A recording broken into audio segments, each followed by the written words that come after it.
안녕하세요. 오늘 저희가 좀 깊이 살펴볼 자료는요, AI가 그냥 그림 같은 디지털 결과물 말고요, 실제로 조립 가능한 물체를 생성하는 연구입니다.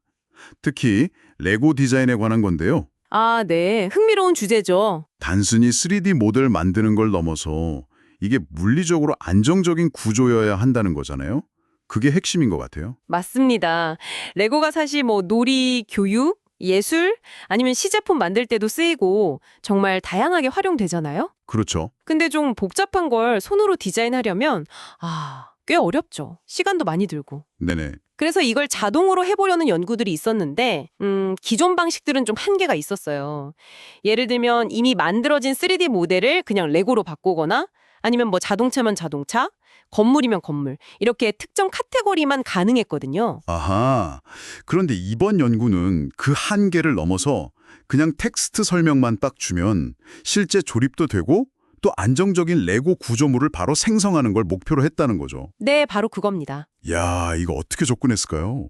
되게 궁금하네요. 우선은 데이터가 엄청 많이 필요했습니다. 연구진들이 직접 데이터셋을 만들었는데요. 이름이 스테이블 텍스트 레고예요. 스테이블 텍스트 레고요? 네, 47,000개가 넘는 레고 구조물 데이터고요.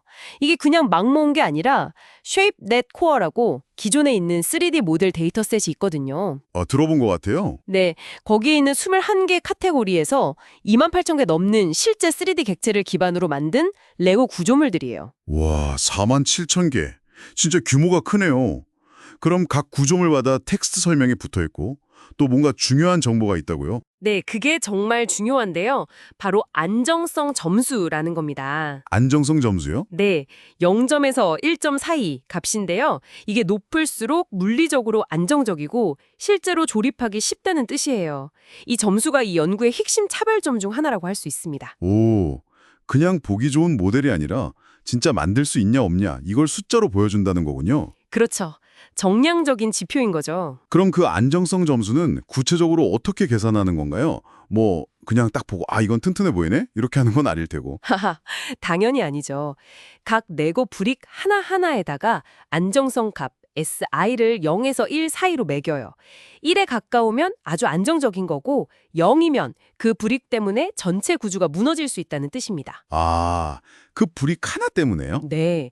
이걸 계산하려면 각 브릭에 작용하는 중력이나 또 다른 브릭이랑 연결된 부분에서 받는 힘 같은 걸 다 고려해야 해요. 네. 그래서 전체 구조가 물리적으로 딱 안정된 상태, 그러니까 정적 평형 상태를 유지하는지를 분석하는 거죠. 수학적으로는 비선형 계획법이라는 방법을 쓰는데요. 비선형 계획법이요?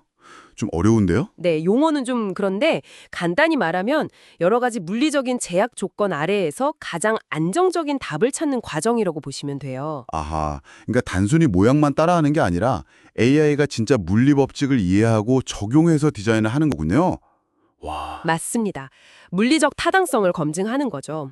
그럼 이렇게 물리적 안정성까지 고려된 데이터셋을 가지고 이걸 AI 모델에게 학습시킨 과정도 좀 특별할 것 같은데요. 어떤 모델을 썼나요? 레고 GPT라는 모델을 개발해서 사용했습니다. 레고 GPT. 이름이 재밌네요. GPT가 부르군요. 네. 기반 모델은 라마라고 요즘 많이 쓰는 대규모 언어 모델 있잖아요. 챗 GPT 같은 거요. 네네. 그걸 이 레고 생성 작업에 맞게 특별히 조정한, 그러니까 파인 튜닝한 모델입니다.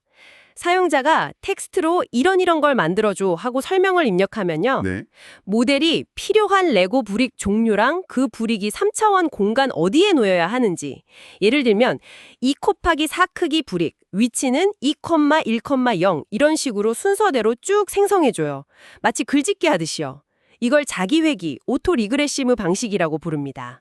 순서대로 하나씩 쌓아 올리는 느낌이군요. 그렇죠. 근데 여기서 재밌는 점은 보통 레고 디자인할 때 LDRAW라는 파일 형식을 많이 쓰거든요. 네, 들어봤어요. 근데 여기서는 그걸 안 쓰고 자체 형식을 개발해서 썼어요. 왜냐하면 이게 토큰 수를 줄여서 더 효율적이기도 하고 또 브릭의 크기 정보 같은 3D 구조를 추론하는 데 꼭 필요한 정보를 명확하게 넣기 위해서였다고 하더라고요. 오, 효율성과 정확성 둘 다 잡으려는 거군요. 근데 그렇게 순서대로 브릭을 하나씩 생성하다 보면 중간에 잘못 놓거나 해서 좀 불안정한 구조가 만들어질 수도 있을 것 같은데요. 맞아요. 좋은 지적이신데요. 네. 안정성은 그럼 어떻게 보장하는 거죠? 만들다가 와르르 무너지면 안 되잖아요. 바로 그 부분을 해결하기 위해서 물리 기반 롤백, Physics Aware 롤백이라는 아주 영리한 기법을 씁니다. 물리 기반 롤백? 네.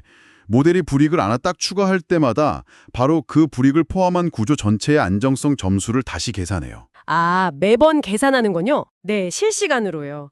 근데 만약 점수가 0이 나왔다. 즉, 불안정한 상태가 감지되면 방금 추가했던 그 불이익은 이거 아니네 하고 없던 걸로 해요. 이전 상태로 되돌아가는 거죠. 롤백. 오, 게임에서 로드하는 것처럼요? 뭐 비슷하다고 할 수 있죠. 그리고는 다른 위치에 불이익을 놓는 시도를 다시 합니다. 마치 우리가 레고 만들다가 이거 아닌데 하고 잘못 낀 불이익 빼서 다시 끼우는 거랑 비슷해요. 와, 진짜 사람이 하는 거랑 비슷하네요. 신기하다. 네, 이 과정을 계속 반복하면서 최종적으로 안정적인 구조가 완성될 때까지 생성을 진행하는 겁니다. 그럼 결과물은 어떤가요?